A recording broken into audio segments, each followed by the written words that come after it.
अस्सलाम वालेकुम। Thank you Munir sir और मेरे सारे जो फोरम पे के लोग हैं उन्होंने मुझे ये मौका दिया और मैं आपके सामने हूँ। मैं कोशिश करूंगी कि मैं आपके कुछ काम आ सकूं आज, क्योंकि जब मुझे ये टॉपिक दिया गया, जब उन्होंने मुझे ये टॉपिक का नाम भेजा था की करोनामुळे रोजगारावर येणारे संकट आणि मनातील भीती किंवा करोनाच्या मंदीमध्ये संधी, तर मला असं वाटलं की माझ्याकडे फार मोठी जबाबदारी आहे. त्यांनी खूप मोठी जबाबदारी दिली कि how can I help all of them. कारण क्योंकि मुझे पता ही नहीं है कि आप में से कितने लोग बिजनेस कम्युनिटी से हैं और कितने लोग हैं जो जॉब करते हैं. तो इस वजह से मुझे थोड़ा सा कंफ्यूजन था कि मैं एग्जैक्टली किस बात पे बात करूं, बट मैं जनरल बात करूंगी क्योंकि मुझे पता है कि बहुत सारे स्टूडेंट्स होंगे जिनको अभी उनका फाइनल ईयर होगा और वो जॉब के तलाश में होंगे, या ऐसे भी रहेंगे कि वो जॉब करते हैं और बहुत सारे रहेंगे कि वो अपना अपना बिजनेस संभालते हैं. तो मैं आशा करती हूँ कि आप सब लोग घर पे हो और सुरक्षित हैं. डेफिनेटली कोरोना नामक संकट अचानक इंडिया में आ गया था 23 मार्च को, जब लॉकडाउन शुरू हो गया था. हमने कभी भी किसी ने इमेजिन नहीं किया था और कभी किसी ने देखा भी नहीं था. ऐसे सिचुएशन में हम लैंड अप हो गए और इस वजह से हर किसी को मुश्किल का सामना करना पड़ रहा है. मतलब ऐसा नहीं है कि किसी एक इंसान या सिर्फ बिजनेस कम्युनिटी या सिर्फ जो रोजगार करते हैं डेली वर्कर्स, बट सभी को किसी ना किसी सूरत में इसको क्राइसिस मतलब सामना करना पड़ रहा है. तो हम सब एक जैसे बोट में हैं, लेकिन हम एक बोट में नहीं हैं. जैसे हर इंसान का अपना अपना प्रॉब्लम अलग है. हर इंसान का जो भी वो कोरोना की वजह से या ये लॉकडाउन की वजह से प्रॉब्लम्स फेस कर रहा है, हर एक का इलाज डेफिनेटली अलग अलग होगा. हर एक की प्रॉब्लम का स्वरूप मतलब उसका प्रॉब्लम भी अलग अलग होंगे. इसलिए आप ही आपकी मदद कर सकते हैं, क्योंकि आपने देखा होगा कि आजकल मतलब कम से कम 6 वीक से 6 हफ्तों से हम कोरोना का गवर्नमेंट ने उसको कोरोना लड़ाई बोला है. तो वॉर है ये, सच में हम उसके खिलाफ जंग लड़ रहे हैं. और 6 हफ्ते से हम ओवरलोड इंफॉर्मेशन को फेस कर रहे हैं.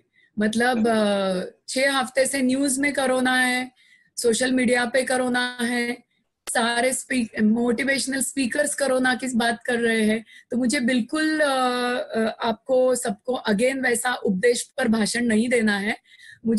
मैं बहुत प्रैक्टिकल बात करूंगी कि हम ये सिचुएशन से अपने आप को विनर की तरह कैसे बाहर निकाल सकते हैं.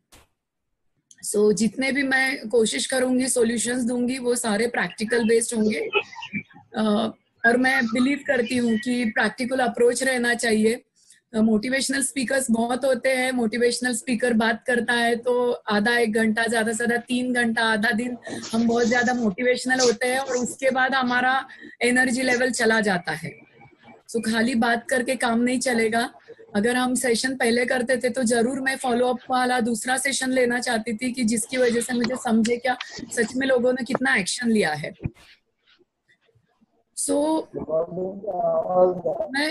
मैं शुरू करूंगी मेरे खुद की कहानी से कि आपको पता होगा जैसे मुल्ला सर ने मेरे बारे में इंट्रोडक्शन किया था. तो जब 23 मार्च के पहले हफ्ते में मुझे बहुत बड़ा टाटा मोटर्स का कॉन्ट्रैक्ट मिल रहा था बच्चों को करियर एप्टीट्यूड टेस्ट देने का. 500 बच्चे थे. बिजनेस ऑफकोर्स बड़ा था. उस वजह से मैंने सॉफ्टवेयर कंपनी में 1.5 लाख रुपए का सॉफ्टवेयर ऑटोमेशन में टेस्ट बना लिया, सोचकर कि मुझे टाटा मोटर्स का वो कॉन्ट्रैक्ट मिल चुका था मतलब.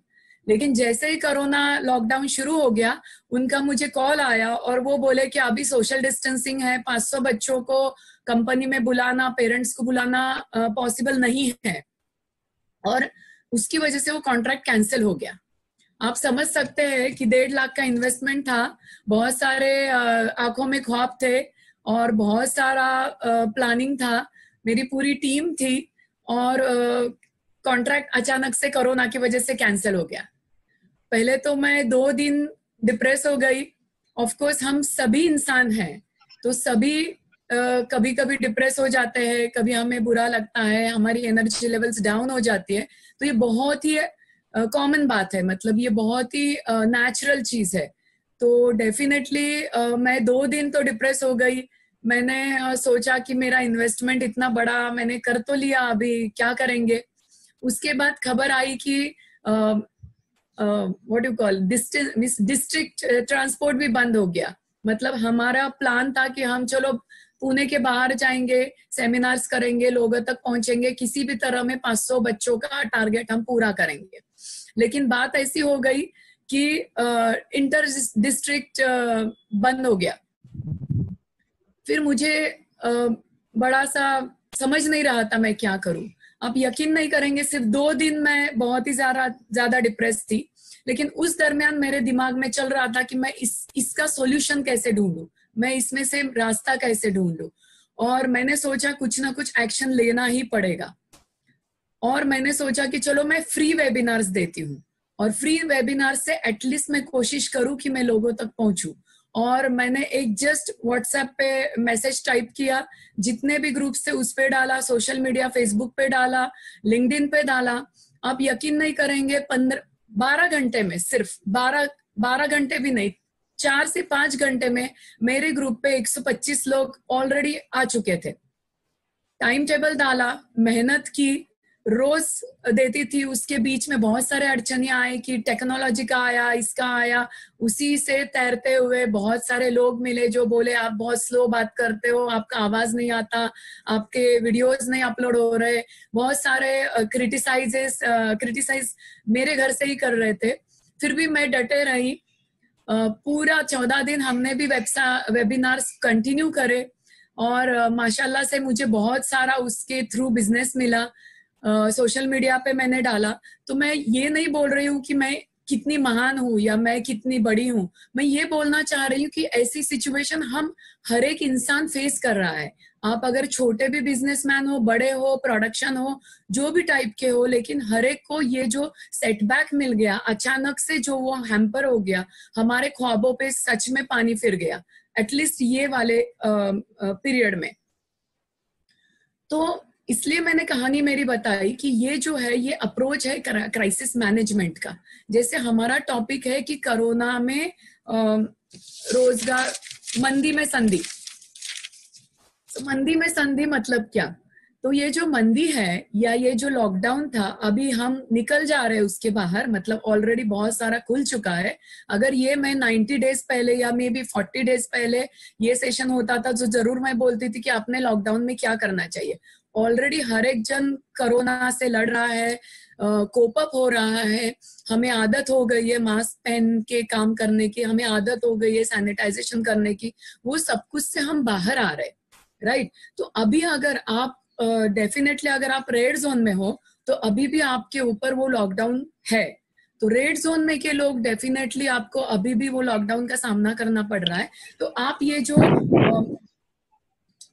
लॉकडाउन में क्या क्या आपके पास संधि है, मतलब क्या क्या अपॉर्चुनिटी है। तो डेफिनेटली जैसे मैंने बोला कि मैंने खुद क्या किया, मैंने अपने वीडियोस बनाए। भले मैं वीडियोस में इतनी एक्सपर्ट नहीं थी, क्योंकि मैं लाइव सेशंस पहले से देती थी, मैं लाइव स्पीचेस देती थी, तो मैंने कभी वीडियोस नहीं किया था। लेकिन मैंने सोचा कि मेरे वीडियोस, बहुत दिनों से मेरे मन में एक बात थी कि मेरे वीडियोस यूट्यूब में नहीं है, लोग पूछते हैं। सोशल मीडिया पे मैं इतना ज्यादा इम्पैक्ट क्रिएट नहीं कर सकी, क्योंकि मेरे रोज के नीड्स रहते थे, मैं बहुत ज्यादा बिजी रहती थी। तो मेरा ये बोलना है, मैं मेरा एग्जाम्पल इसलिए दे रही हूँ कि आप आपके सिचुएशन को कोरिलेट करो। आप जो भी बिजनेस में है या जो भी जॉब में है, या आप जॉब ढूंढ रहे हैं, मतलब आपको जॉब ढूंढना है, मतलब अगर आप फाइनल ईयर के स्टूडेंट हो या थर्ड ईयर, सेकेंड ईयर के स्टूडेंट हो, तो आपको जॉब ढूंढना है। तो आपको ये पीरियड जो है, इसके संधी, मतलब हम बोलते संधीचं सोनं करणं। तर संधीचं सोनं करणं म्हणजे आपल्याला, आपण ज्या परिस्थितीत आहोत त्या परिस्थितीमध्ये आपल्याला कसं आता याचा यूटिलाइज करता येईल, मीन्स लाइक अपन कितने अच्छे से ये हम इस्तेमाल कर सकते हैं, अगर इसके बारे में हम थोड़ा सा सोचेंगे। मैंने सिर्फ 2 घंटे डाले, 2 या 3 घंटे, नींद भी नहीं आ रही थी, मतलब इतना कंडीशन खराब था। तो 2 या 3 घंटे में पेपर आउट किया, मतलब हम बोलते हैं न्यूरो लिंग्विस्टिक प्रोग्रामिंग, आपने सुना होगा, NLP बोलते हैं उसको, बहुत ज्यादा एक्सपेंसिव कोर्स रहता है, उसमें एक ही है, unless and until you ink it, you are not going to link it. मतलब जब तक आप लिखोगे नहीं, आप उसके साथ लिंक नहीं कर सकते। मतलब आपके जो भी प्रॉब्लम्स है, जो भी ये है, तो अगर आपने उसका राइट अप किया, मतलब लिखा कि मुझे एग्जैक्टली कौन से टाइप का प्रॉब्लम है और ये सिचुएशन में मैं मेरे क्या क्या मेरे में कमियां हैं, मतलब I was telling about introspection. अगर हमने इंट्रोस्पेक्शन किया कि मेरे बिजनेस में या मेरे जॉब में अगर मैं तरक्की नहीं कर पा रहा हूँ या तरक्की करता भी हूँ तो मुझे क्या क्या चीजें लगने वाली है, वो हो सकता है कि आप जो ये रैट रेस चल रहा था, मतलब हम बहुत ज्यादा अपने रोजमर्रा के लाइफ में बिजी थे इतने दिन, लॉकडाउन के पहले बहुत ज्यादा हमारे पास टाइम नहीं था। मुझे यकीन है कि आप में से बहुत लोगों ने अभी ये 40 दिन ऑलमोस्ट हो गए हैं, 40 दिनों में तो इंट्रोस्पेक्ट हर एक ने किया ही होगा और इंट्रोस्पेक्ट किया होगा कि मुझ में क्या क्या कमी है। तो डेफिनेटली कम्युनिकेशन स्किल्स हो सकते हैं, सोशल मीडिया मार्केटिंग हो सकता है, लोकल मार्केटिंग हो सकता है, नेटवर्किंग होता है, या अपने जो हाथ के नीचे काम करने वाले लोग हैं उनके साथ का रैपो हो सकता है, उनके साथ हम कितना अच्छे से समझते हैं एक दूसरे को, वो हो सकता है। ऐसे बहुत सारी चीजें हैं हमारे बिजनेस में या जॉब में जो टेक्निकलिटीज है कि मैं इधर लैक कर रहा हूँ, मुझे ये अपग्रेड करना है, जितने भी मतलब आपके अंदर प्लान्स थे मन में कि मुझे ये बेहतर करना है, वो बेहतर करना है, वो हम ये लॉकडाउन में जरूर पूरा कर सकते हैं। अभी हम काफी उसके फेज के आगे चले गए हैं, लेकिन अगर किसी को अपने लाइफ में सुधार लाना है, लाइक हम जब लाइफ कोचिंग में हम बोलते हैं कि हर एक इंसान के लाइफ के अलग अलग एस्पेक्ट होते हैं, उसको हम बोलते हैं लाइफ व्हील ऑफ लाइफ।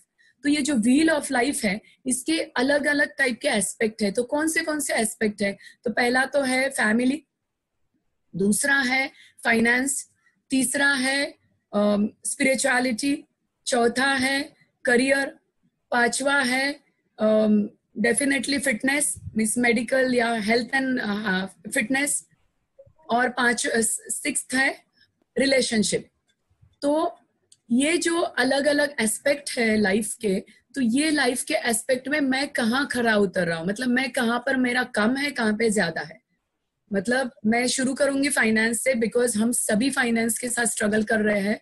हमारा फाइनेंस सबसे पहले इफेक्ट हो चुका है लॉकडाउन की वजह से, लेकिन ये जो सेटबैक है इसका हमें इस्तेमाल हम कर सकते हैं हमारे fitness, relationship, family and health and spirituality. क्योंकि अभी रमजान का महीना है तो डेफिनेटली स्पिरिचुअलिटी में आप सब लोग इन्वॉल्व हो चुके हैं, फैमिली के साथ काफी टाइम अच्छे से बिता रहे हैं।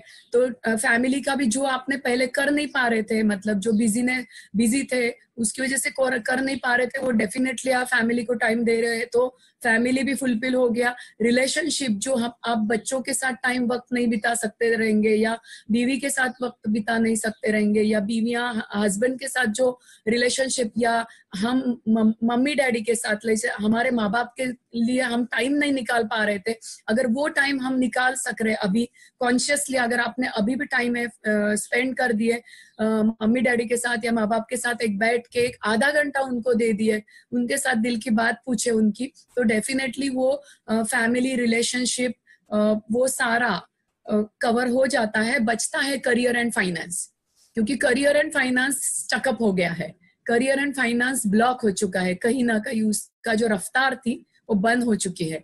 तो ये जो करियर एंड फाइनेंस है, तो अगर आप सोचेंगे कि मेरा करियर एग्जैक्टली जैसे मैंने बताया इंट्रोस्पेक्ट कर सकते हैं, उसको हम बोलते हैं स्वोट एनालिसिस, लाइक कि हम हमारा स्वोट के हमारे में एग्जैक्टली स्ट्रेंथ हमारी क्या है, वीकनेसेस क्या है। तो हर बिजनेस की, हर इंसान की जो जॉब करता है उसका एक स्ट्रेंथ्स होती है, वीकनेस होती है। एज अ बिजनेस ऑर्गेनाइजेशन, मतलब मेरे ऑर्गेनाइजेशन, आपकी शॉप है सपोजिंग, तो मेरे शॉप की स्ट्रेंथ क्या है? मेरे शॉप की स्ट्रेंथ है कि मैं बहुत क्वालिटी माल बेचता हूँ, मैं बहुत अच्छा माल ढूंढ के लाता हूँ, मैं बहुत अच्छा अगर वो टेक्निकल फील्ड है लाइक रिपेयरिंग वगैरह का है तो मैं अच्छी सर्विस देता हूँ। ये अगर आपकी स्ट्रेंथ है। वीकनेस आपकी क्या है? मे भी मार्केटिंग नहीं है, मेरा नेटवर्किंग नहीं है, लोग मुझे जानते नहीं है, या मेरी शॉप लोगों को दिखती नहीं है बाहर से, मतलब उसका मे भी बोर्ड इतना अट्रैक्टिव नहीं है, कुछ भी हो सकता है लाइक कि। तो हम हमेशा बोलते हैं कि हर इंसान की एक वैल्यू रहती है, हर एक ऑर्गेनाइजेशन की वैल्यू रहती है। तो अगर वैल्यू हमको बढ़ाना है तो सिर्फ क्वालिटी कंटेंट रह के वैल्यू नहीं बढ़ेगी, या आपकी वैल्यू सिर्फ मार्केटिंग से नहीं बढ़ेगी। अगर आप बहुत ज्यादा मार्केटिंग करते हैं फिर भी आपका बिजनेस कम है, बहुत ज्यादा नेटवर्किंग करते हैं फिर भी बिजनेस कम है, इसका मतलब कहीं ना कहीं क्वालिटी में प्रॉब्लम है। तो अगर आपने राइज किया, मतलब क्वालिटी भी में प्रॉब्लम वर्कआउट किया एंड मार्केटिंग में भी वर्कआउट किया, मतलब आप जो आपका बिजनेस है या आपका जॉब है या एज अ इंडिविजुअल कंसल्टेंट हो, जैसे लॉयर है, देन आप अगर डॉक्टर है या टीचर है या मेरे जैसे काउंसिलर है या जो भी है, सर्विस प्रोवाइडर है, कंसल्टेंट्स है या इंश्योरेंस एजेंट हो सकते हैं, कुछ भी हो सकते हैं, लाइक सर्विस प्रोवाइडर्स हो, तो एज अ पर्सन या as that person are you having, वो आप में मार्केटिंग करते हो, नहीं करते हो, नेटवर्किंग कितना है या आप में क्वालिटी कितनी है। तो क्वालिटी इम्प्रूवाइजेशन आप डेफिनेटली करते हो लॉकडाउन के अंदर। अभी ऐसे भी 40 दिन हो चुके हैं, तो मैं ये इस पे ज्यादा वक्त नहीं जाया करूंगी। मैं चाहूंगी कि हम इसके आगे क्या कर सकते हैं। मेरे पास बहुत सारे प्रोफेशनल्स आते हैं जो उनके फाइनेंशियल क्राइसिस में हैं, या बहुत सारे स्टूडेंट्स आते हैं जो बोलते हैं कि मैम मैं एमपीएससी ट्राई कर रहा हूँ, मैं यूपीएससी ट्राई किया हूँ, मैंने बहुत सारे टाइम आर्मी का एग्जाम दिया है, अभी तक कुछ नहीं हो रहा है, या मैं जॉब के लिए ट्राई करता हूँ और मुझे जॉब नहीं मिल रहा है, मतलब मैं इंटरव्यू क्रैक नहीं करता हूँ। ऐसे मतलब बहुत सारे आते, कहीं ना कहीं मुझे दिखता है कि उनका सेल्फ एस्टीम या उनका कॉन्फिडेंस कम है।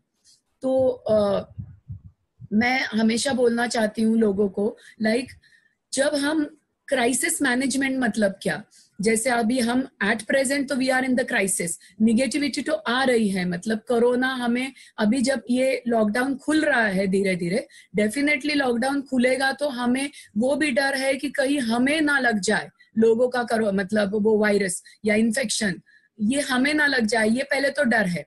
दूसरा डर ये है कि हमारा बिजनेस का कॉम्पिटिटर आगे ना चला जाए, अगर हम रुक गए तो मे भी आगे चला जाएगा दूसरा कोई, तो कोई हमारा बिजनेस को कॉम्पिट ना कर दे। तीसरा ये है कि अगर आपका बिजनेस बाउंड्री, मतलब आपके रीजनल, मतलब क्या बोलते हैं, दूसरे डिस्ट्रिक्ट में है, तो डेफिनेटली आपको ट्रांसपोर्ट का प्रॉब्लम है। तो एग्जैक्टली प्रॉब्लम क्या है ये समझना, मतलब एक डेल कार्नेगी का एक किताब है, उसका नाम है stop worrying and start living. तो stop worrying and start living के एक 5 मंत्राज है, 5 मंत्रा मतलब 5 उसने एक चीजें बताई है कि क्या प्रोसेस करना है, क्राइसिस मैनेजमेंट मतलब क्या है। तो पहला है what is your exact problem, मतलब आपको लिखना है कि मेरा एग्जैक्ट प्रॉब्लम, बिजनेस हो, जॉब हो, कोई भी हो, at this situation what is my exact problem. उसके बाद what is the cause of the problem, मतलब मेरा ये तो अभी समझ गया कि मेरा ये प्रॉब्लम है कि मैं, समझो आप सांगली में हो तो मेरा माल हमेशा पूना में चला जाता है, तो मैं सांगली से पूना भी माल नहीं बेच पा रहा हूँ, ये हो सकता है प्रॉब्लम। लेकिन what is the cause of the problem, lockdown है, ट्रांसपोर्ट नहीं है, कोई आ रहा नहीं है, this is just the example, what is the exact cause of the problem. उसके बाद what are the possible solutions, मेरे पास अलग अलग सॉल्यूशंस क्या है, क्या मैं नेटवर्किंग कर सकता हूँ, एक ही ट्रांसपोर्ट में सारे मेरे पहचान के लोगों को, जिसका जिसका माल जाता है उनको नेटवर्क कर सकता हूँ, मैं एग्जैक्टली मैं क्या कर सकता हूँ, वो आप सोच सकते हैं। उसके बाद आपको अलग अलग मेरे पास कितने सॉल्यूशंस हैं वो सारे को लिखना है या सोचना है। सोचने से ज्यादा हमेशा कोई भी, हम जब प्लानिंग करते हैं आप आपकी लैंग्वेज में लिख सकते हो, लिखने से बहुत ज्यादा थॉट्स हमारे क्लियर होते हैं। तो हमें हमेशा हमारे प्रॉब्लम्स राइट डाउन करना चाहिए, उसके बाद हमें एग्जैक्टली कौन सा प्रॉब्लम है उसको पिकअप करना चाहिए, उसका कॉज ढूंढना चाहिए कि वो उसकी वजह ढूंढना चाहिए, वो वजह के ऊपर कितने सारे मेरे पास सॉल्यूशंस है, अलग अलग कितने सॉल्यूशंस है उसको ढूंढना है, और उसके बाद हमें पिकअप करना है बेस्ट सॉल्यूशन।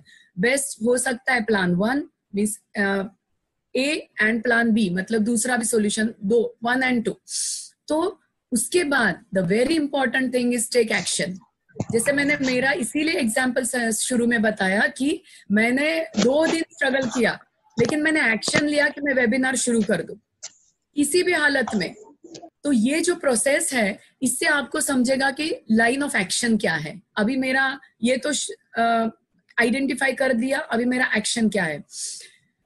और हम हमेशा बोलते हैं action always cures the fear, मतलब ये जो हमें डर लग रहा है, जब तक हम एक्शन नहीं लेंगे हमारे में फियर बना रहेगा। अगर आप डर के घर में बैठे हो कि मुझे कोरोना ना हो जाए, लेकिन अगर जब तक आप एक्शन लेंगे, एक्शन मतलब क्या है कि मास्क लगाओ, हैंड गियर्स मतलब जो भी हमें सैनिटाइजर है, जो भी गवर्नमेंट बोल रही है, मेडिकल फेटर्निटी बोल रही है कि ये आप प्रिकॉशन लो, अगर हम वो प्रिकॉशन लेके जब तक बाहर घर के नहीं निकलेंगे और हमें जब तक समझेगा नहीं कि मुझे कुछ भी नहीं हो रहा है, तो डेफिनेटली फियर बचेगा ही नहीं। मतलब action always cures the fear.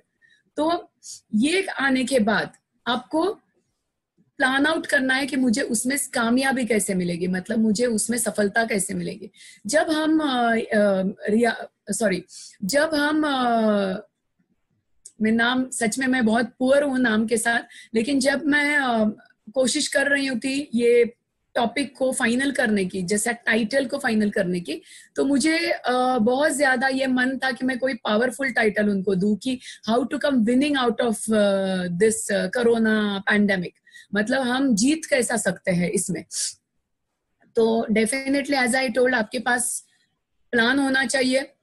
तो प्लान मतलब क्या, एक गोल है, एक मेरे पास विजन है कि मुझे मेरा जॉब है या बिजनेस है या जो भी मेरा काम का जरिया है, उसका एक मुझे गोल है कि मुझे यहाँ तक पहुंचना है। जैसे मैंने अभी बोला कि मुझे गोल था मेरा कि 500 स्टूडेंट का टेस्टिंग करना है, उसके लिए मैंने वो तो किया था इन्वेस्टमेंट। अभी वो इन्वेस्टमेंट मैं कवर कैसे करूं, तो उसके लिए जैसे मैंने बोला कि पहला होता है कि गोल सेट करो, कि आपको गोल सेट करना है। Supposing if it is like कोई सांगली से पुणे माल भेजता है, तो मुझे किसी भी हालत में मेरा माल मार्केट तक पहुंचाना है, या मेरा जो भी चीज बनाता हूं मैं वो मार्केट तक पहुंचाना है, या मुझे कस्टमर तक पहुंचना है, ये आपका गोल हो गया।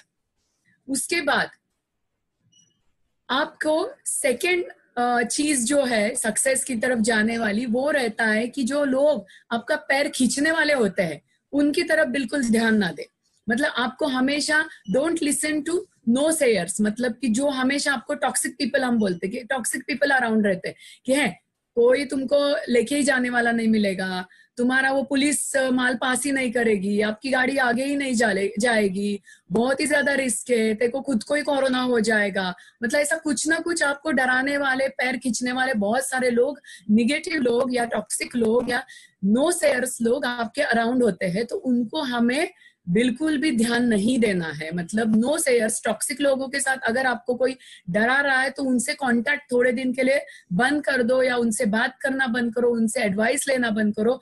जो आपको पॉजिटिवली सपोर्ट करते हैं, जो आपका मॉरल बूस्ट करते हैं, ऐसे लोगों के साथ आपको सपोर्ट, ऐसे लोगों के कांटेक्ट में रहना चाहिए। सबसे इंपॉर्टेंट आज के पीरियड में है नेटवर्किंग। आपने देखा होगा कि this is very powerful tool कि हमें आप मुस्लिम फोरम के थ्रू हम more than I think 8 groups है, 8 ग्रुप्स मतलब कम से कम 1500 लोगों का हमारा नेटवर्क है।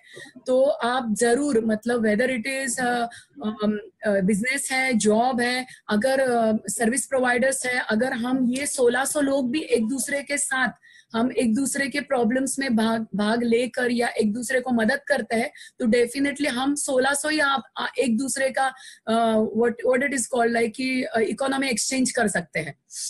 मतलब ये अगर नेटवर्किंग में हम कुछ फायदा उठा के ले सकते हैं क्या, क्योंकि अभी हम बाहर तो फिजिकली जा नहीं सकते, ज्यादा से ज्यादा लोगों तक हम फिजिकली नहीं पहुंच सकते, तो हम ये टेक्नोलॉजी का यूज करके, नेटवर्क, सोशल मार्केटिंग का यूज करके, फेसबुक का यूज करके हम कितना लोगों को नेटवर्किंग कर सकते हैं। क्या हम लोगों को एक दूसरे के साथ मिल के कुछ कर सकते हैं क्या? जैसे आपका जो भी कारोबार हो या जो भी जॉब है, इसके अंदर आपको नेटवर्किंग का कितना फायदा हो रहा है। अगर ये आप, एक मिनट में चैट देखती हूँ अगर कोई ये करता है। ओके, तो मुझे लगा मुझे वो वार्निंग है कि आपके पास सिर्फ 10 मिनट है या 20 मिनट है, इसलिए मैंने देखा। तो ठीक है, कोई बात नहीं, मेरे पास शायद से टाइम है अभी भी। यस, तो आधा घंटा है आपके पास, और आप मराठी में बोलना चाहते हैं तो मराठी में बोलिए, कुछ प्रॉब्लम नहीं है। नहीं, हिंदी मराठी मिक्स है मेरा। ठीक है, मैं इसीलिए फास्ट बोल रही हूँ क्योंकि मुझे पता है 40 मिनट के बाद ये बंद हो जाता है। तो नहीं है, आधा घंटा है मैडम, आधा घंटा है आपके पास। हाँ, तो जो हमारे आजू बाजू बहुत सारे, मैं बोल रही थी कि टॉक्सिक पीपल होते हैं, लाइक कि वो लोग बहुत ज्यादा पैर खींचने की बात करते हैं। वो लोग हमेशा कुछ ना कुछ निगेटिव बोलेंगे कि तेरा तो कुछ होएगा नहीं, तेरा तो ऐसा होगा, पुलिस से पकड़ेगी, ये होगा, वो होगा, कोरोना होगा, सारे निगेटिव बातें करते रहते हैं। तो अगर वो लोगों से हम बच जाए या दूर रहे थोड़े दिन तक, उनको बोल सकते हैं आप भाई तेरे से मतलब अभी थोड़े दिन के लिए मैं आपसे बात नहीं ज्यादा करूंगा, मैं वापस से आपको कांटेक्ट में रहूंगा, ऐसे करके आप निकल सकते हैं उनसे। तो वो है कि आप टॉक्सिक लोगों से या जो नो बोलने वाले निगेटिव लोगों से दूर रहे। थर्ड होता है, क्योंकि आपको पता नहीं मेरा क्राउड कैसा है, बट मैं तो बोल रही हूँ क्योंकि मुझे पता है आप में बहुत सारे लोग हैं जो बहुत ज्यादा पढ़े लिखे हैं और बहुत ज्यादा काम अपना अपना ये फील्ड में अच्छा करते हैं। तो एक नेल्सन मंडेला जी ने एक बोला था बात कि everything is impossible until someone achieves it. मतलब जब तक कोई उसको हासिल नहीं करता तब तक वो चीज सिर्फ इम्पॉसिबल रहती है। अगर आपने हासिल कर लिया वो चीज कोई इम्पॉसिबल नहीं रहती। इसका मतलब क्या है कि डिक्शनरी में ऐसा कोई इम्पॉसिबल वर्ड नहीं रहता है। तो अगर आपको लगता भी है कि ये इम्पॉसिबल है कि मेरा माल सांगली से निकल के पुणे जाए, तो ये इम्पॉसिबल नहीं है, मतलब वो आप पॉसिबल कर सकते हो। इसके लिए आप ये कर सकते हो कि आप नेटवर्किंग का फायदा उठा सकते हो, ज्यादा से ज्यादा लोगों तक आप सोशल मीडिया के थ्रू पहुंच सकते हो। जब तक आप आपके प्रॉब्लम या आपके सॉल्यूशन ढूंढने के लिए बात नहीं करोगे, लोगों से नेटवर्क नहीं करोगे, लोगों से आप पूछेंगे नहीं, तब तक आपको कोई मदद नहीं कर सकता। आप कितना भी मतलब अल्लाह मियां भी यही बोलता है कि आपको मैंने दिमाग दिया है। मैं बहुत ज्यादा मुस्लिम स्कॉलर नहीं हूँ, फिर भी मैं बोल रही हूँ जितना मुझे समझता है कि आपको दिमाग इसीलिए दिया है कि आप उसका इस्तेमाल करो। आपको सोर्सेस इसीलिए अल्लाह मियां देता है कि आप उसका इस्तेमाल करो। तो ये जो फोरम बना है ये आपके लिए सोर्स है। आपके लिए जितने भी नेटवर्क्स हैं उनके साथ अगर आप जब तक बात नहीं करोगे, आपके प्रॉब्लम्स डिस्कस नहीं करोगे, तो आपको सोल्यूशन नहीं मिलेगा। तो मैं रिक्वेस्ट करना चाहती हूँ सबके लिए कि आप प्लीज एक्सपर्ट्स की राय ले सकते हैं। माशाल्लाह से हमारे पास बहुत सारे लोग हैं, बहुत सारे बिजनेसमैन हैं, बहुत सारे लोग जो आपको मदद कर सकते हैं राय देने के लिए, नेटवर्किंग के लिए। आप छोटे छोटे ग्रुप्स बना सकते हो, इन्हीं में से locality wise, city wise, district wise, और आप डेफिनेटली आप जो भी कारोबार करते हो एक दूसरे की मदद करने का जज्बा पैदा करना चाहिए हमें। तो डेफिनेटली आपको उसमें से निकल सकते हैं। तो मेरा पॉइंट ये था कि कोई भी चीज इम्पॉसिबल नहीं है, अगर आप अचीव करते हो तो वो पॉसिबल के लिस्ट में आ जाती है। तो third and very important thing is hard work. जैसे मैंने मेरा एग्जाम्पल दिया, आप यकीन नहीं करेंगे कि मैं 10 घंटा कंटिन्यूअस बात करती थी, क्योंकि मुझे वो जो टाटा मोटर्स से मुझे जो फायदा मिलने वाला था, जो प्रॉफिट मिलने वाला था, मैंने जिद पकड़ी है कि मैं वो लॉकडाउन खत्म होने तक वो मैं कवर ही कर लूंगी। लाइक मुझे मेरा टारगेट ये महीने का 50,000 था। आपको तो पता है कि हम जैसे काउंसलर्स का जब तक मुंह चलता है तब तक हम पेड रहते हैं, जब तक हमको पैसा मिलता है। तो जब तक जितने ज्यादा मैं सेशन करूंगी उतना मैं पैसा कमाऊंगी। तो आप मेरा आवाज सुन सकते हैं कि ये आवाज जो ऐसा हुआ है बात करने से हुआ है। तो 10 घंटा मैं रोज 5 से 6 सेशंस दे रही थी, उसके बाद वेबिनार्स कर रही थी। सिर्फ मेरा वो जिद थी कि मेरा कॉन्ट्रैक्ट गया तो गया, मैं हार नहीं मानूंगी, लेकिन मैं वो टारगेट अचीव करने की कोशिश करूंगी। तो मेरा मतलब है कि हार्ड वर्क को कोई भी पर्याय नहीं है। There is no alternative for hard work. मतलब मैजिक ऐसा कुछ नहीं होता है, मैजिक नहीं है दुनिया में कहीं भी। हाँ, जरूर ये है कि हम दुआ करते रहे तो ऊपर वाला हमारी मदद करता है, रास्ते खुल जाती है, but you are the doer. मतलब आप ही आपके शिप के कैप्टन हो, आपको ही मेहनत करना है और बिना थके बिना हारे हर बार मेहनत करना है। तो पहला वाला है कि गोल सेट करना है, दूसरा वाला है कि टॉक्सिक पीपल जो निगेटिव लोग हैं उनसे जो आपके पैर खींचते हैं उनसे दूर रहना है, तीसरा है कि हार्ड वर्क करना है, आपके हाथ में है सिर्फ मेहनत करना है, चौथा है कि आपको फेलियर से डरना नहीं है, बिल्कुल भी नाकामयाबी से डरना नहीं है। जैसे मैंने बोला, मेरा एग्जाम्पल मैं इसीलिए दे रही हूँ क्योंकि वो लाइव है, I am living with that example. कि पहला था मेरा कि मैं वेबिनार्स करूं, 125 लोग तो मिल गए, उनसे मुझे लगा कम से कम 50 लोग टेस्ट लेंगे, 50 में से हार्डली 10 लोगों ने लिया। उससे बिल्कुल भी बिजनेस नहीं आया। मैंने हार नहीं माना, वापस से मुझे बाउंस बैक करना था, मतलब हार के गिर के वापस उठना था। तो बाउंस बैक के लिए मैंने वापस से एक मेरे को बहुत अफलातून आइडिया आया। मतलब मैंने सोचा अभी मैं लोगों तक तो पहुंच नहीं सकती हूँ फिजिकली, वेबिनार सेमिनार्स तो मैं कर नहीं सकती हूँ, डिस्ट्रिक्ट जा नहीं सकती हूँ। हमको बहुत बड़ा बिजनेस था, पंढरपुर से सोलापुर से ऑलरेडी नेटवर्किंग चालू था, लेकिन मैं वहां पहुंच नहीं सकती थी। तो मैंने सोचा अगर मैं 500 बच्चों तक पहुंच नहीं सकती तो मैं ऐसे बिजनेस एसोसिएट क्रिएट करूं कि वो उनके लोकेलिटी में 10-10 बच्चों से भी पहुंचेंगे, तो मेरे 500 बच्चों का टारगेट पूरा हो जाएगा। तो मेरे को ये था कि मैंने जो ये 1.5 लाख रुपए डाला है उसको मुझे कवर करना है। तो उसके लिए मेरे दिमाग में दूसरा प्लान आया कि चलो मैं फ्रेंचाइजी ओपन करती हूँ। आपके ग्रुप पे भी मैंने डाला था। ऑफकोर्स वो मुस्लिम फोरम के लिए इतना एम्बिशियस बिजनेस नहीं है, लेकिन डेफिनेटली मेरे बाकी कस्टमर क्लाइंट्स और बिजनेस एसोसिएट के लिए वो मेरा जरिया था कि मैं मेरे 1.5 लाख रुपए वसूल करूँ। तो मेरा बोलने का मतलब है कि पहले मैंने ट्राई किया, वेबिनार से बिजनेस मिलने का, नहीं मिला, मैं गिर गई, आई फेल्ड इन दैट।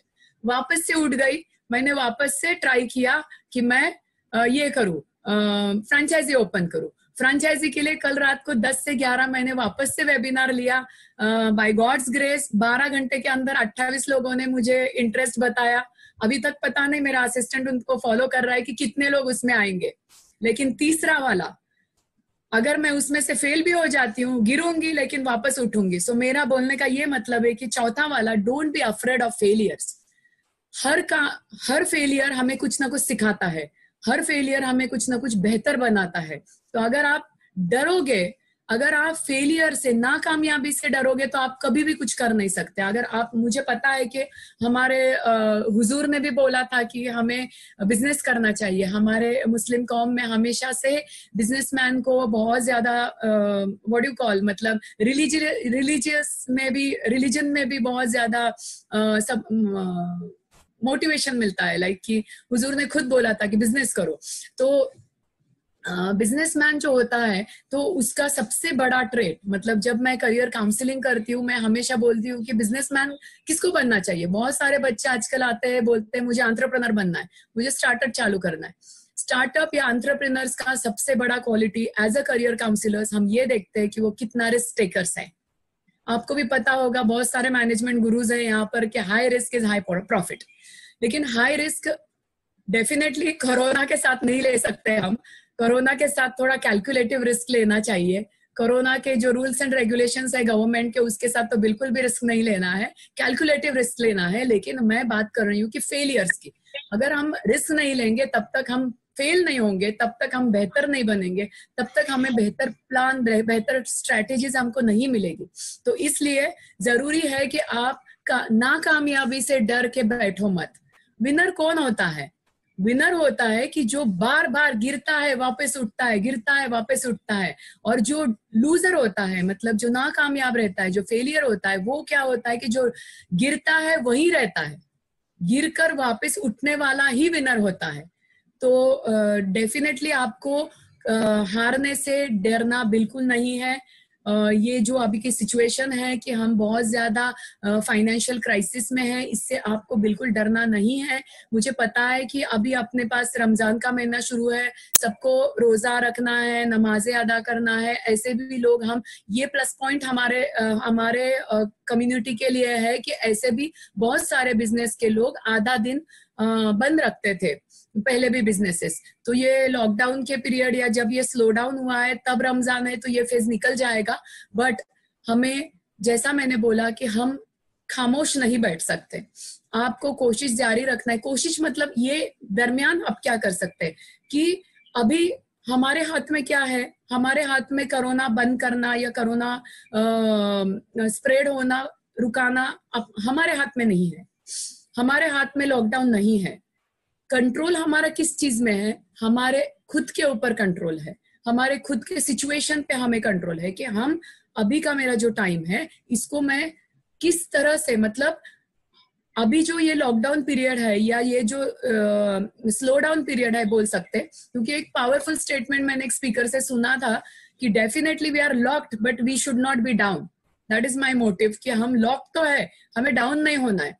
तो हमें ये नहीं सोचना है कि हमें अभी क्या हो रहा है, हमें ये सोचना है कि जैसे ही लॉकडाउन खुलेगा मैं क्या कर सकता हूँ, मैं कितना मेरा बिजनेस बढ़ा सकता हूँ, सो दैट ये जितना भी 2 महीने का मेरा लॉस है ये मैं कैसे कवर कर सकता हूँ।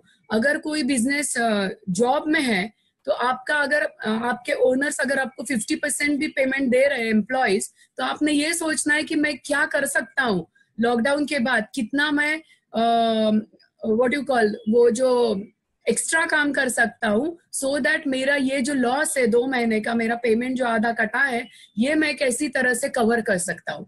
मतलब आपका स्ट्रेटेजी, अभी ये जो टाइम है, जो भी आपको टाइम मिलेगा, इसमें अगर आप स्ट्रेटेजाइज करते हो कि लॉकडाउन खुलते ही मेरा प्लान 1, प्लान 2, प्लान 3, प्लान 4 ये मेरा क्या रहेगा, लॉकडाउन के बाद मैं कितना एग्रेसिवली बिजनेस करूंगा या कितना एग्रेसिवली मैं काम करूंगा, मुझे और क्या क्या पार्ट टाइम काम मैं कर सकता हूँ, या क्या क्या मैं अदर आपका जो रेगुलर जॉब है उसके साथ साथ मैं और क्या आगे कर सकता हूँ, सो दैट ये मेरा ये करेगा। इट मीन्स ये जो आपका पीरियड है इसमें आपको एफर्ट्स डालना पड़ेंगे कि लॉकडाउन के बाद मेरा ये क्या होगा, प्लान क्या होगा, प्लान ऑफ एक्शन क्या होगा, डेफिनेटली वो आप कर सकते हो। उसके बाद 5th वाला है, आपको काम रहना है। मतलब ये जो इन्होंने ये टॉपिक लिखा था, मैं देखती हूँ, मनातील भीती आणि त्यातील उपाय। सो मनातील भीती मीन्स व्हाट, कि आपको जब आप बहुत ज्यादा पैनिक हो जाते हो, पैनिक की सिचुएशन में साइकोलॉजिकल या न्यूरोलॉजिकल क्या होता है कि ब्लड फ्लो सारा हाथ और पैरों में चला जाता है। मतलब हम जो बहुत ज्यादा गुस्सा आ जाता है या बहुत ज्यादा डर जाते हैं तो पसीना आता है, तो बॉडी का टेम्परेचर बढ़ जाता है और अपना बॉडी अपने को बोलता है कि हम एक्शन लो। जब हम बहुत ज्यादा किसी के साथ फाइट में उलझते हैं तो हमें उसको एक मारा पीटी करने को मन बोलता है, बराबर, एक चमाट या चपाट जो भी बोलते हैं उसको, थप्पड़ मारने को दिल बोलता है। वो थप्पड़ मारने को दिल क्यों बोलता है, आपने कभी सुना है, क्योंकि सोचा है? क्योंकि वो अपना ब्लड फ्लो, बॉडी का वो रिफ्लेक्स एक्शन है, रिस्पॉन्स है टुवर्ड्स योर मेंटल सिचुएशन, कि वो पूरा हाथ में और पैर में बहुत ज्यादा ब्लड फ्लो चला जाता है, इसलिए हमारे हाथ बहुत ज्यादा फाइटिंग के लिए प्रोवोक करते हैं खुद को। मतलब लेकिन अगर आप काम रहते तो दिमाग कहाँ से चलेगा। मेरा बोलने का पॉइंट ये था, अगर आप पैनिक हो जाओगे, अगर आप ज्यादा टेंशन लोगे तो आपका दिमाग काम नहीं करेगा, तो जब तक आप वो ब्लड दिमाग तक पहुंचेगा ही नहीं। तो अगर आप काम डाउन होते हो तो डेफिनेटली ब्लड फ्लो हाथ पैरों से निकल के हमारे दिमाग तक पहुंचता है और हमारा क्रिएटिव दिमाग, प्रॉब्लम सॉल्विंग, हमारा जो पार्ट ऑफ ब्रेन है वो एक्टिवेट हो जाता है, वो शुरू हो जाता है काम करना। तो अगर जितना आप काम डाउन हो जाओगे ये सिचुएशन में और शांति से बैठ के बात करोगे, जो भी आपके बिजनेस एसोसिएट है या जॉब में के जो आपके कलीग्स है उनके साथ प्लान करोगे, बात करोगे, आपके जो भी हर एक इंसान के पास एक हम बोलते हैं गॉडफादर रहता है, लाइक कि कोई ना कोई रहता है अपने रिश्तेदारों में, फ्रेंड्स में, जो हमें कुछ ना कुछ सलाह देता रहता है, उसके साथ बात करो तो काम हो जाओ। तो मेंटली आप रिलैक्स रहना बहुत जरूरी है। मतलब ये जो दड़पन है, जो भीति है या जो डर है मन पे, वो पहले तो निकाल दो, क्योंकि ये तो सिर्फ टेम्पररी फेज है, ये बिल्कुल भी परमानेंट नहीं है। कोविड ऐसे भी इंडिया में आपने देखा है, मैं मानती हूँ कि सांगली में या कहीं कहीं बहुत ही बुरा हाल हुआ है, बहुत आप में से लोगों ने कुछ लॉस भी किया होगा, बहुत बड़े लॉसेस आपने सहन किए होंगे, लेकिन हर एक स्टोरी है बहुत ब्यूटीफुल थी, जो बचपन में मैंने मेरे दादी ने बताई थी, आज तक मैं उसको फॉलो करती हूँ। वो स्टोरी बताने का अभी बिल्कुल भी टाइम नहीं है, लेकिन उसका एक मंत्रा था, एक साधु रहता और वो 1 लाख रुपए को एक मंत्रा बेचते रहता, बिजनेसमैन जाता और वो मंत्रा क्या रहता, कुछ नहीं रहता, ये भी दिन जाएंगे, ये मंत्रा रहता है। एक खाली रूम रहता है, उसके ऊपर एक वॉल पे बड़ा से लिखा हुआ रहता है कि ये भी दिन जाएंगे। तो मैं जरूर ये बताऊंगी कि ये भी दिन जाएंगे, ये बहुत ज्यादा टेम्पररी फेज है and we all are fighters. हम इंडियंस भी फाइटर्स है और ऊपर से हम मुस्लिम तो जरूर फाइटर्स है, क्योंकि हम बहुत ज्यादा एक्सट्रीम क्रिटिसिज्म को, extreme what you call discrimination को कभी कभी हम फेस करते हैं। तो हम तो इंशाल्लाह जरूर हम फाइटर्स हैं। तो आपको, हम बाय बर्थ आप लोग फाइटर्स हो, मैं खुद को फाइटर समझती हूँ। मैं बाय बर्थ मुस्लिम नहीं हूँ, बट मैं अभी जितनी मैं हिंदू नहीं थी उतनी मुस्लिम रह चुकी हूँ। लाइक मैं हिंदू सिर्फ 19 साल थी, अभी मुस्लिम मैं 28 साल से हूँ। सो डेफिनेटली मैं अभी टोटली मुस्लिम हो ही हूँ। सो मैं जानती हूँ कि मैं मुस्लिम फाइटर्स होते हैं। सो इसलिए मैं बताना चाहती हूँ, मैं बहुत दिल से बात करती हूँ, मैं बिल्कुल भी मैन्युपुलेटिव या सिर्फ बताने के लिए या सिर्फ किसी को मोटिवेट करने के लिए बात नहीं कर सकती हूँ। इसीलिए मैंने वो मेंशन किया कि मैं 28-29 साल से मुस्लिम हूँ।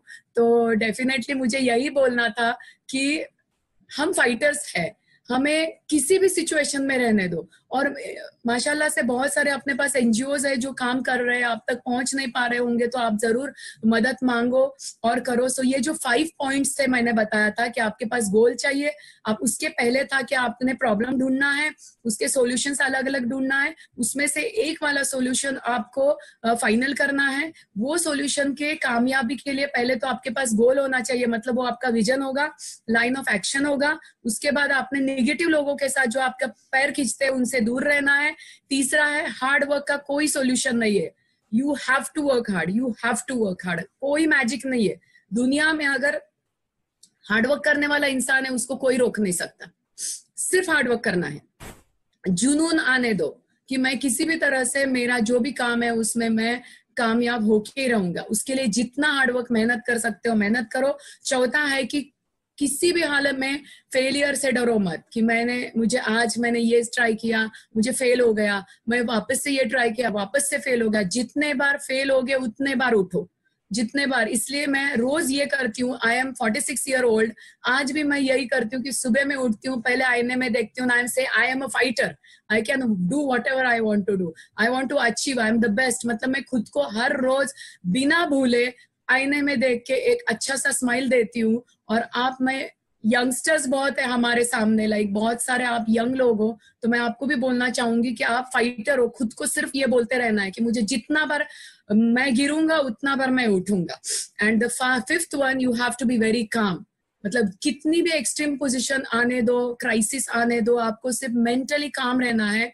और आपको बहुत ज्यादा व्हाट यू कॉल सोच समझ के, प्लान आउट करके, प्रॉब्लम्स लिख कर, डिस्कस करके, लोगों के साथ बात करके आपको उसका लाइन ऑफ एक्शन बनाना है। क्योंकि हमारे एक एड थी, बहुत अच्छी एड थी, नॉट हमारी, हम सुनते हैं बचपन से कि बात से बात बढ़ती है। मतलब जब तक आप बात नहीं करोगे, जब तक आप एक्सप्रेस नहीं करोगे, जब तक आपके प्रॉब्लम आप लोगों से शेयर नहीं करोगे, आपको उसमें से सॉल्यूशन नहीं निकलेगा। क्योंकि हम हमेशा एक तरह से सोचते है, मतलब अगर मेरे पास कुछ प्रॉब्लम है, मेरा हमेशा ख्याल एक ही तरफ से डायरेक्शन जाएगा। लेकिन जब अपन वो प्रॉब्लम 5 लोगों से बात करेगा, हर एक का परसेप्शन, हर एक का व्यू अलग अलग रहेगा।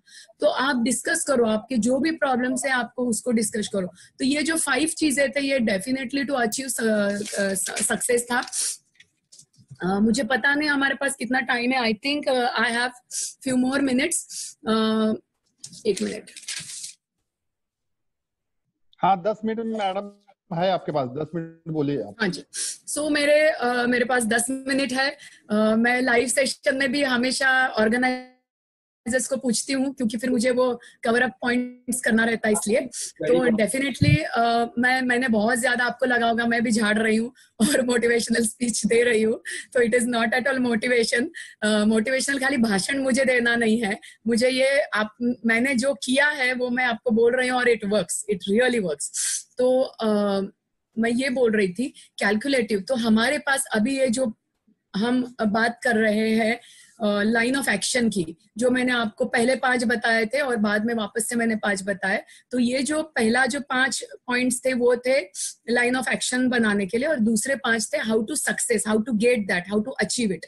लेकिन अभी इसके अंदर हमें 2 टाइप के प्लान्स करना पड़ेंगे। एक रहेगा सर्वाइवल प्लान और दूसरा रहेगा रिवाइवल प्लान। तो सर्वाइवल प्लान मतलब क्या है कि ये क्राइसिस में हमारा जो रोजमर्रा के एक्सपेंसेस है, इसको हम कैसा टैकल करेंगे। जो मेरी बेसिक नीड है या मेरा बिजनेस है, इसको मैं कैसे सरवाइव करूंगा, इसमें से मैं कैसे क्या बोलते हैं इसमें, तैरूंगा, आई थिंक तैरूंगा, हाँ, सरवाइव कैसे करूंगा। और दूसरा रहेगा रिवाइवल, मतलब मैं इसमें से उठूंगा कैसे।